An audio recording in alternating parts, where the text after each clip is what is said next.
നെടുമങ്ങാട് 19കാരൻ ഷോക്കേറ്റ് മരിച്ചിരിക്കുകയാണ്. പനയമുട്ടം സ്വദേശി അക്ഷയാണ് മരിച്ചത്. റോഡിൽ വീണ് കിടന്ന വൈദ്യുത ലൈനിൽ നിന്ന് ഷോക്കേൽക്കുകയായിരുന്നു. റഹീസ് റഷീദുണ്ട്.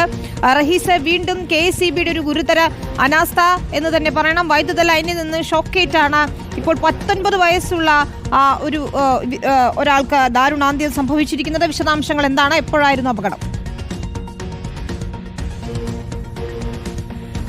ഗുഡ് മോർണിംഗ് വിനീത. ഇന്നലെ രാത്രി 12:30-ക്ക് ശേഷമാണ് നെടുമങ്ങാട് അപകടമുണ്ടായത്. മരം ഒടിഞ്ഞു വീണ് ഇലക്ട്രിക് പോസ്റ്റ് റോഡിലേക്ക് വീഴുകയായിരുന്നു എന്നാണ് പോലീസ് അറിയിച്ചത്. ഈ സമയത്ത് അതിലൂടെ കടന്നു പോവുകയായിരുന്നു അക്ഷയും ഒപ്പം ബൈക്കിൽ 2 സുഹൃത്തുക്കൾ കൂടി ഉണ്ടായിരുന്നു. അവർ ഒരു വളവ് തിരിഞ്ഞ് വരുന്ന സമയത്ത് ഈ വൈദ്യുതി ലൈൻ റോഡിലേക്ക് വീണ് കിടക്കുന്നത് അറിയാതെ അതിലേക്ക് വന്ന് ഡ്രൈവ് ചെയ്ത് വന്ന് കയറുകയായിരുന്നു. സംഭവ സ്ഥലത്ത് വെച്ച് തന്നെ മറ്റു കൂട്ടുകാർ അക്ഷയെ ആശുപത്രിയിലേക്ക് കൊണ്ടുപോവുകയും ചെയ്തു. പക്ഷേ അക്ഷയ് മരണപ്പെടുകയായിരുന്നു. കാറ്ററിംഗ് ജോലി ചെയ്യുന്ന കുട്ടികളായിരുന്നു ഇവർ. കാറ്ററിംഗ് ജോലി കഴിഞ്ഞ് തിരിച്ച് വരുന്ന സമയത്താണ് രാത്രി ഈ അപകടമുണ്ടായത്. പനയമട്ടം, നെടുമങ്ങാടിന് സമീപത്തുള്ള പനയമുട്ടം സ്വദേശിയാണ് അക്ഷയ് എന്നാണ് പോലീസ് അറിയിച്ചിരിക്കുന്നത്. കഴിഞ്ഞ ദിവസം ഉണ്ടായ ഒരു KSEBയുടെ അനാസ്ഥ പോലെ തന്നെ ഒരു അനാസ്ഥ സ്വാഭാവികമായും റോഡിലേക്ക് മരമൊടിഞ്ഞ് റോഡിലേക്ക് പോസ്റ്റ് വീണ ആ സമയത്ത് തന്നെ അറിഞ്ഞിട്ടുണ്ടോ? KSEB അത് അറിഞ്ഞിട്ടുണ്ടോ? ആരെങ്കിലും അറിയിച്ചിട്ടുണ്ടോ? മരം വീണ ആ സമയത്ത് തന്നെയാണോ അപകടമുണ്ടായത് എന്നീ കാര്യങ്ങൾ നമുക്ക് അല്പസമയം കഴിഞ്ഞ് മാത്രമേ വ്യക്തമാകൂ. എന്തായാലും KSEBയുടെ ഇലക്ട്രിക് പോസ്റ്റ് റോഡിലേക്ക് വീണ അത് മരമൊടിഞ്ഞ് വീണതാണ് എന്നാണ് നെടുമങ്ങാട് SHOയോട് സംസാരിച്ചപ്പോൾ അല്പസമയം മുമ്പ് പറഞ്ഞത്. അത് അധിക സമയം റോഡിൽ കിടന്നിരുന്നു എന്നതടക്കമുള്ള കാര്യം നോക്കണം. എന്തായാലും ഷോക്കേറ്റ് ഒരു 19 വയസ്സുള്ള ഒരു വിദ്യാർത്ഥി കൂടി മരിച്ചിരിക്കുന്നു. ഈ അപകടങ്ങളൊക്കെ തുടർക്കഥയാവുന്നു എന്നതാണ്. പ്രത്യേകിച്ച് മഴ പെയ്യുന്ന സമയമാണ്. മഴക്കാലത്ത് ഇത്തരം സാധ്യതകൾ മുൻകൂട്ടി കാണേണ്ടതുമാണ്.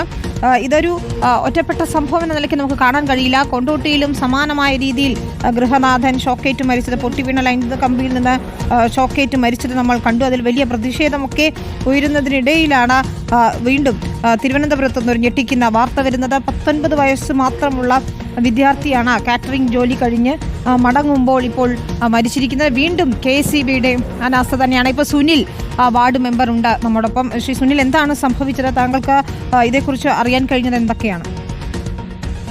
ഈ സംഭവം ഉണ്ടായിരിക്കുന്നത് രാത്രി 11:30-ക്കും 12 മണിക്കും അകത്താണ്. ഇവർ കാറ്ററിംഗ് ജോലി കഴിഞ്ഞ് മടങ്ങുന്ന വഴിക്ക് നമ്മുടെ പാമ്പാടി പനവൂർ പഞ്ചായത്തിൽ പാമ്പാടി എന്ന സ്ഥലത്തുള്ള വശത്ത് വെച്ച് അപകടം ഉണ്ടായിരിക്കുന്നത്. ഒരു മരം ഒടിഞ്ഞ് പോസ്റ്റിലേക്ക് വീഴുക, പോസ്റ്റ് തകർന്ന് ഈ റോഡിലേക്ക് കിടക്കുകയും ചെയ്തിട്ടുണ്ടായിരുന്നു. ഇവർ വരുന്ന വൈദ്യുതി ലൈനിൽ തട്ടി അവർക്ക് ഈ ഒരു സംഭവം കുട്ടിക്കുണ്ടായിരിക്കുന്നത്. കൂടെയുള്ള 2 പേർ രക്ഷപ്പെടുകയും ചെയ്തു. ഇതവിടെ പൊട്ടിക്കിടക്കുന്നത് ശ്രദ്ധയിൽപ്പെട്ട് കാണില്ല എന്ന് വേണം മനസ്സിലാക്കാൻ. അതെ. കാര്യം രാത്രി ആയതുകൊണ്ട് ആരും ശ്രദ്ധയിൽപ്പെട്ട് കാണത്തില്ല. അവിടെ മഴയുണ്ടായിരുന്നോ ഇന്നലെ? ആ സമയത്ത് മഴയില്ലായിരുന്നു, പക്ഷെ വൈകുന്നേരങ്ങളിൽ നല്ല മഴയായിരുന്നു. സംഭവം നടക്കുന്ന സമയത്ത് മഴയില്ലായിരുന്നു, പക്ഷെ നേരത്തേക്ക് നല്ല മഴ പെയ്തിട്ട് വന്നതായിരുന്നു. ഇത് ആരെങ്കിലും ഇത്തരത്തിൽ ശ്രദ്ധയിൽപ്പെട്ടിരുന്നതായി അറിയിക്കുകയോ മറ്റോ ചെയ്തിട്ടുണ്ടോ? ഇല്ല, ഈ സംഭവം നടക്കുന്നതിന് ശേഷമാണ് നമ്മളെ വിളിച്ച് അറിയിക്കുന്നത്, നമ്മൾ ശ്രദ്ധയിൽപ്പെടുന്നത്. അവിടെ കൃത്യമായി തന്നെ പരിശോധനകളൊക്കെ നടക്കുന്ന സ്ഥലമാണോ ഈ KSEB ലൈനുമായി ബന്ധപ്പെട്ടൊക്കെ? KSEB നമുക്ക് ലൈനുമായി ബന്ധപ്പെട്ട് ഇങ്ങനെ ഒരുപാട് മരങ്ങൾ, മലയോര മേഖലയിൽ ഒരുപാട് മരങ്ങൾ ഇങ്ങനെ റോഡ് സൈഡിലേക്ക് ചാഞ്ഞു നിൽക്കുന്ന അവസ്ഥയാണ്.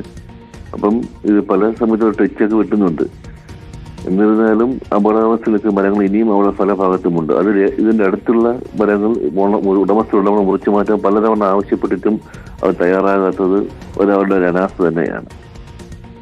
ഏത് നിമിഷവും അപകടം സംഭവിക്കാമെന്ന നിലയാണ് ഇപ്പോഴും ഉള്ളത്, അല്ലേ? അതെ. ഇപ്പോഴും അതിന്റെ അടുത്തുള്ള മരങ്ങൾ ആവശ്യം നിൽക്കുന്ന മരങ്ങളാണ്. നമ്മൾ പഞ്ചായത്തിന് രേഖാമൂലം അറിയിപ്പ് കൊടുത്തതിന് ശേഷവും അവർ ചെറുതായിട്ട് തയ്യാറാകുന്നില്ല. പക്ഷെ ഇങ്ങനെയുള്ള ഒരു മരണങ്ങൾ അവർക്ക് മനസ്സിലാക്കി ഇനിയെങ്കിലും നമ്മൾ പഞ്ചായത്ത് നടപടി അവരോട് സ്വീകരിക്കുമെന്നാണ് ഈ അവസരത്തിൽ പറയാനുള്ളത്. ശ്രീ സുനിൽ, ഒറ്റ കാര്യം കൂടി, KSEBക്ക് ഇതിൽ ഇത്തരത്തിൽ അപകടാവസ്ഥയിലുള്ളതാണെങ്കിൽ അനുമതിയില്ലാതെ തന്നെ മരങ്ങൾ മുറിച്ചു മാറ്റാമല്ലോ. അത്തരം നടപടികളിലേക്ക് കടന്നിട്ടില്ല എന്ന് വേണമോ? നമ്മൾ നേരത്തെ തന്നെ അവരുടെ അറിയിപ്പ് കൊടുത്തിട്ടുണ്ടായിരുന്നു, ഇങ്ങനെ അപകടാവസ്ഥയിൽ നിൽക്കുന്ന മരങ്ങളൊക്കെ മുറിച്ച് മാറ്റുന്നതിന് വേണ്ടി. അപ്പോൾ ഏറെക്കുറെയൊക്കെ അവരിങ്ങനെ ശിഖരങ്ങളൊക്കെ വെട്ടി പോകുന്നുണ്ട്. പക്ഷെ ഇങ്ങനെ അവിടെ മൊത്തത്തിൽ മുറിച്ചു മാറ്റുന്നതിലേക്ക് അവർ ഇതിലേക്ക് കടന്നിട്ടില്ല. അപ്പോൾ അടിയന്തര നടപടികൾ വേണ്ടതാണ്. ഇതൊരു ഈ അതെ വിദ്യാർത്ഥി അതെ നടപടി നടത്തുന്ന ഇതുപോലെ തന്നെ നിൽക്കുന്ന മരങ്ങൾ ആ ഭാഗത്ത് ശരിക്കും മരങ്ങൾ അവിടെ നിൽക്കുന്നുണ്ട്. അപ്പം അടിയന്തര നടപടികൾ എന്തായാലും കേസിന്റെ ഭാഗത്ത് നമുക്കുണ്ടാകേണ്ടതാണ്. ഈ മരം പൊട്ടിയാണ് വൈദ്യുത വീണ് അതെ മരം ഒടിഞ്ഞാണ് ലൈനിലേക്ക് വീണ ലൈനാണ് പോസ്റ്റ് ഒടിഞ്ഞ് നമ്മൾ റോഡിലേക്ക് പതിക്കുകയും ചെയ്തത്. താങ്കൾക്ക് വ്യക്തിപരമായി അറിയാവുന്ന ആളാണോ ഈ മരിച്ചത്? അതെ കുടുംബത്തെ വ്യക്തി എനിക്ക് അറിയാവുന്ന കുടുംബമാണത്. കാറ്ററിംഗ് ജോലി ചെയ്യുകയായിരുന്നു അല്ലേ? അതെ കാറ്ററിംഗ് ജോലി ചെയ്യുകയായിരുന്നു പഠനത്തോടൊപ്പം. അപ്പോൾ ഇവരുടെ ഒരു കുടുംബ സാഹചര്യം ഒക്കെ എന്താണ്? കുടുംബ സാഹചര്യം എന്ന് പറയുന്നത് രാവിലെ മൊത്തവും 2 മക്കളാണ്. അച്ഛൻ കെട്ടിട നിർമ്മാണ തൊഴിലാളിയാണ്. അമ്മ തൊഴിലുറപ്പുമായിട്ട് ബന്ധപ്പെട്ട് നിൽക്കുന്ന ഒരു സ്ത്രീയാണ്. ഒരു സാധാരണ കുടുംബമാണ് അല്ലേ? അവർക്ക് സാധാരണ ഒരു കുടുംബമാണ്. എന്ത് ചെയ്യാൻ, ദാരുണം എന്ന് തന്നെ പറയണം. പക്ഷെ അതൊരു ഗുരുതര അനാസ്ഥയുടെ ഇര കൂടിയും ആയി മാറുകയാണ്. വളരെയധികം നന്ദി ശ്രീ സുനിൽ പ്രതികരിച്ചതിന്.